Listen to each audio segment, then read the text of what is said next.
சுதந்திரம்னா அவர் தான். உங்களுக்கு நிறைய தெரியும். தியாகம் எத்தனையோ முதுக்கவிட பேரறிஞர் அண்ணா சொன்னது, இந்த மூணும் இருக்கிறதுக்கு நம்ம எல்லாமே பாடுபடும். அதெல்லாம் தியாகங்கள். ரத்த தானம் பண்ணுறது, உயிர் காக்கிறதுக்கு எத்தனையோ இருக்கு. அரிசி தராங்க.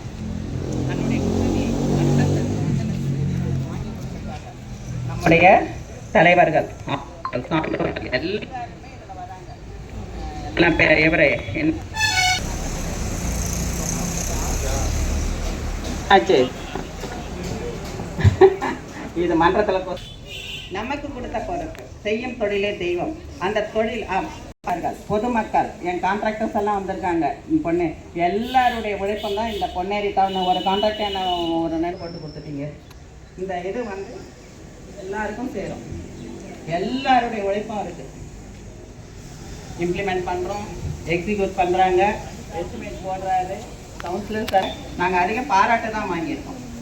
எல்லாமே உங்களால் தான். தூய்மை பணியாளர்கள், அரசு மதிப்பிற்குரிய மேனேஜர் சார், சுந்தர், எல்லாருமே E1 H1 எல்லாருமே தன்னுக்கு கொடுத்த நேரத்தை தாண்டி தான் இங்கே தன்னை குடும்பத்தை செகண்டரியாக வைக்கிறாங்க. எப்படி எதனால் மாண்புமிகு தமிழக முதல்வர் அவங்கள வந்து ஓய்வு எடுக்கவே விடுறதில்லை.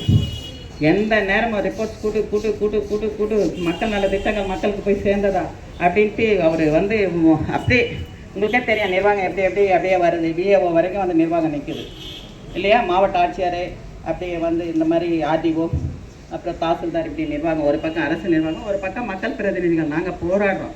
நாங்கள் தூங்குறதே இல்லை பொறுப்பெடுத்ததுலேருந்து. என்ன இவராது உண்மை தானே? நான் என் குடும்பத்தை நினைக்கிறதே இல்லை. என் பையனுக்கு பொண்ணு பாருந்தாங்க, நான் இதுவரை பார்க்கவே இல்லை. எனக்கு மக்கள் தான். நான் பெருமைக்காக சொல்லலை, விளம்பரத்துக்காக சொல்லலை, உங்கள்கிட்ட பேர் வாங்கணும்னு சொல்ல. என் குடும்பத்துக்காக நான் 2 நிமிஷம் கூட ஒரு நாள் ஒதுக்கிறது இல்லை. மக்கள் தான் நமக்கு கொடுத்த பொறுப்பு. இந்த பொறுப்பு வந்து உணர்ந்தோம்னாவே போதும். இந்த நாடு செழிப்பாக இருக்கும். நம்ம முதல்வருக்கு நல்ல பேரை வாங்கி தருவோம். நம்ம எல்லாம் நிம்மதியாக இருப்போம். நீங்கள் எல்லாம் என்னை வந்து ஒரு கோரிக்கை வச்சுருக்கீங்க, சம்பள உயர்வு. மேடம் கிட்ட பேசியிருக்கேன். மேடம் கண்டிப்பாக செய்வாங்க. ஏன்னா வந்து மேடம் ஒன்றும் நம்ம புதுசாக வந்தவங்க இல்லை. ஏற்கனவே எல்லா பிரச்சனைகளையும் தெரிஞ்சு ஒரு 3 வருஷம் கழித்து மறுபடியும் ரீஎன்ட்ரி கொடுத்து இப்போ வந்து நல்லா சிறப்பாக செயல்பட்டுக்கிட்டு இருக்காங்க. எது சொன்னாலும் உடனே செய்யறாங்க. இந்த இது கூட, இந்த வண்டி கூட பார்த்தீங்கன்னா 3 வண்டியும் கொண்டு வந்துட்டாங்க நேற்று. 3 வண்டி. அப்படி கோரிக்கைகள் நிறைவேற்றப்படும். உங்களுக்கு சம்பள உயர்வு கேட்டிருக்கீங்க, அதை பரிசீலனை பண்ணி நாங்கள் நல்லது ஒரு பதிலை நாங்கள் வந்து தீர்மானமாக கொண்டு வந்து உங்களுக்கு சமர்ப்பிக்கிறோம். இந்த நல்ல நாளில் நான் சொல்லிக்கிறேன். நன்றியுடன் விடைபெறுகிறேன். நன்றி.